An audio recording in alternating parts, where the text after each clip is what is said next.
Ravi de vous retrouver pour ce nouveau numéro du Dessous des cartes. On commence cette émission à Bodø, sur la base militaire de Reitan, au nord du cercle polaire arctique en Norvège. Un site choisi récemment pour accueillir un nouveau centre de contrôle permanent des opérations aériennes de l'OTAN. Signe d'une menace russe qui se précise dans l'Arctique, la Russie y modernise d'anciennes bases et y établit de nouvelles installations militaires. La Norvège, un pays qui jusqu'à peu se tenait soigneusement à l'écart, en n'intégrant pas l'Union européenne, en étant membre de l'OTAN, mais en demeurant à distance des tensions russo-occidentales, à distance des conflits en général, cultivant son image de pays nordique, pacifique et de société harmonieuse. Mais l'invasion russe à grande échelle de l'Ukraine en février 2022 a changé la donne, comme l'entrée de la Suède et de la Finlande dans l'OTAN, tandis que les survols de l'aéroport d'Oslo par de mystérieux drones en septembre 2025 ont fait monter la pression. L'occasion pour nous d'aller visiter la Norvège et de nous arrêter sur son inquiétant voisinage avec la Russie de Vladimir Poutine. Sortons nos cartes. Voici donc la Norvège, au nord de l'Europe. Elle a des frontières avec la Suède, la Finlande et la Russie. Elle est bordée par la mer du Nord, par l'océan Atlantique et par la mer de Barents. Un tiers de son territoire est situé au-delà du cercle polaire, et Tromsø, au nord du pays, libre de glace toute l'année, est la porte d'entrée du passage du Nord-Est, lieu de nombreuses convoitises russes, américaines et chinoises. Il s'agit donc, on l'aura compris, d'une position particulièrement stratégique. La Norvège est également souveraine sur l'île de Jan Mayen et sur l'archipel du Svalbard, dont l'île aux ours. Le pays bénéficie ainsi d'une très large zone maritime qui constitue une frontière très importante et déterminante avec la Russie. On y reviendra. L'intérieur des terres en Norvège est peu hospitalier. La côte est fortement découpée en de nombreux fjords et les terres sont constituées de montagnes et de hauts plateaux, de forêts, de glaciers et de zones humides.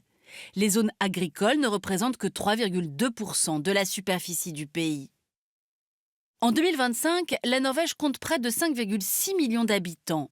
Avec 15 habitants au kilomètre carré, c'est le deuxième pays le moins densément peuplé d'Europe après l'Islande. Plus de 83% de la population vit en zone urbaine. Les principales agglomérations sont Oslo, la capitale, Bergen, Stavanger et Trondheim. La plupart des villes se situent dans le sud du pays, alors qu'au centre et au nord, elles sont isolées. La Norvège est une monarchie constitutionnelle dotée d'un système parlementaire monocaméral où le roi n'a qu'un rôle honorifique. Au Parlement, le Storting, les 169 membres sont élus à la proportionnelle tous les 4 ans. Le Premier ministre est issu de la majorité parlementaire, souvent constituée d'une coalition. C'est de la fameuse ère viking que naît la Norvège. Cette période très courte a laissé un héritage identitaire déterminant pour la constitution du territoire, la christianisation du pays et l'attachement à la démocratie, car alors la féodalité n'existe pas et le concept d'assemblée s'impose. Autre héritage de cette période, la constitution d'un outre-mer norvégien, avec les expéditions vikings et des conquêtes dans les îles britanniques, ainsi que la colonisation de l'Islande, du Groenland et la découverte de l'Amérique. Du XII au XVIIe siècle, la Norvège se retrouve sous l'influence du Danemark dans l'union de Kalmar. Puis, après l'émancipation de la Suède, nouvelle étape, avec un pays nommé Danemark-Norvège. Par la suite, la Norvège va être brièvement associée à la Suède. 1905, la Norvège prend son indépendance. Son destin économique bascule dans les années 1960 avec la découverte d'hydrocarbures en mer du Nord et notamment dans la zone maritime norvégienne. Cette découverte entraîne une rapide urbanisation du pays, jusque-là principalement rurale. Aujourd'hui, la Norvège, c'est le premier producteur de gaz européen et le 9e mondial, ainsi que le premier producteur de pétrole européen et le 13e mondial. Par ailleurs, le pays caracole en tête d'une myriade de classements internationaux. Ainsi, en 2023-2024, le pays est 2e au classement relatif à l'indice de développement humain, 3e au classement pour l'égalité homme-femme, 6e pour le plus faible niveau de corruption et 7e pour le plus haut niveau de bonheur de la population. Cette prospérité est en partie le fruit d'une gestion intelligente et prudente des revenus du pétrole, avec la création d'un fonds de pension gouvernemental qui tend à n'investir que dans des entreprises respectant l'égalité homme-femme, la protection de l'environnement et le respect des droits humains. En octobre 2025, sa valeur est estimée à 1 762 milliards d'euros, soit le plus gros fonds au monde. La Norvège est restée en marge de l'Europe pendant longtemps. Bien qu'elle fasse partie de l'espace Schengen, elle n'est pas membre de l'Union européenne. Le peuple s'y est opposé par référendum en 1972 puis en 1994. Les deux votes ont révélé un clivage entre les régions métropolitaines et urbanisées du Sud, favorables, et celles rurales et périphériques de l'Ouest et du Nord, elles, hostiles à l'intégration à l'UE.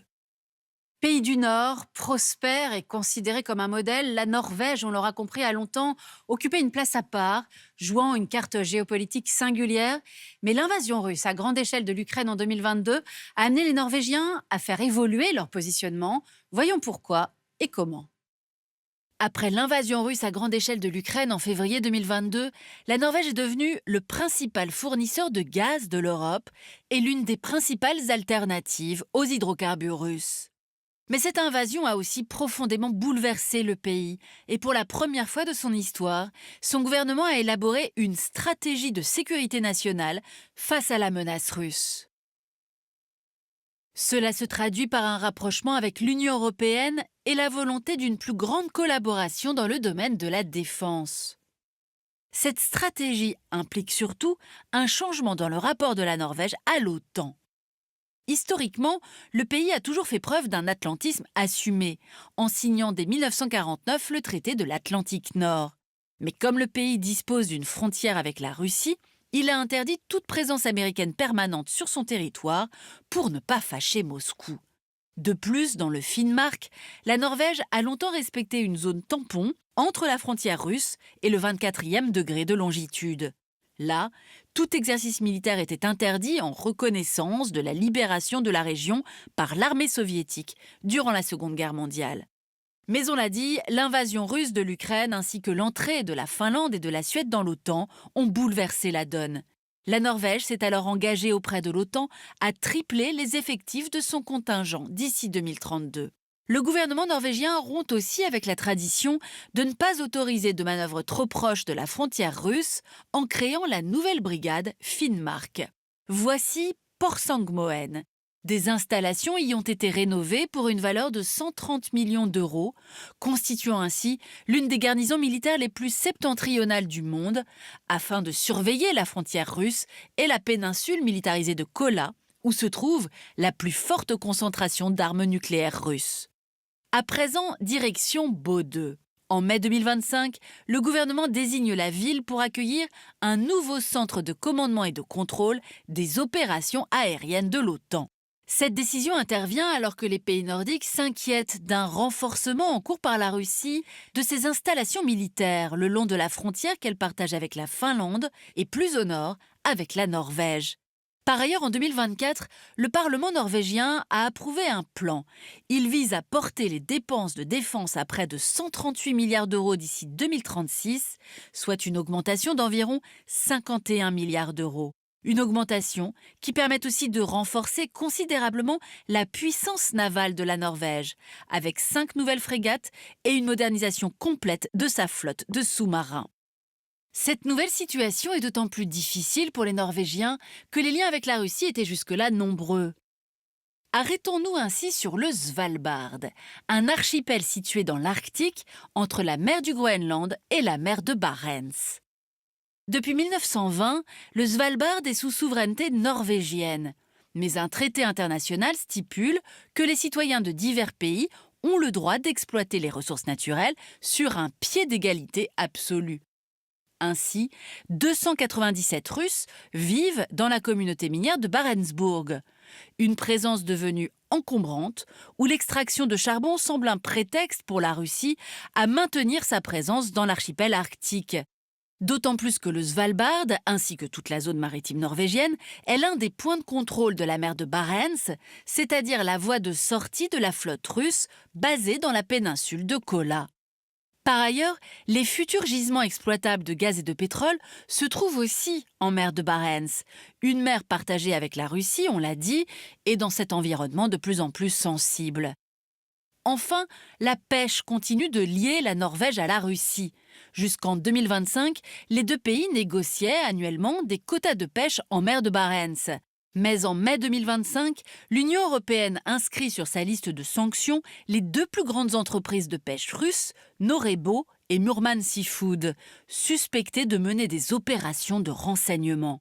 La Norvège s'y refuse dans un premier temps, mais en juillet 2025, elle emboîte finalement le pas de ses partenaires européens. La Russie a alors lancé un ultimatum menaçant de fermer sa zone maritime aux navires de pêche norvégiens. Voilà pour ce voyage en Norvège, contrainte, on l'aura compris, de sortir de sa neutralité et de son pacifisme historique, avec la montée des tensions liées à l'agressivité de son inquiétant voisin russe. La Norvège qui, dans ce contexte, a annoncé le 19 septembre 2025 lancer une constellation de satellites radars de surveillance de l'Arctique, construite par une filiale d'Airbus, afin d'avoir des outils de surveillance autonomes dans une région où la couverture satellitaire est souvent insuffisante. Pour aller plus loin et pour oublier les menaces géopolitiques qui pèsent sur la Norvège, ce petit atlas hédoniste de la Norvège par Brice Portolano. Ainsi s'achève ce nouveau numéro du Dessous des cartes. Rendez-vous bien sûr la semaine prochaine, même endroit, même heure. Et d'ici là, arte.tv et nos réseaux sociaux pour retrouver l'ensemble de nos vidéos. Et n'oubliez pas de vous abonner à notre newsletter. À bientôt.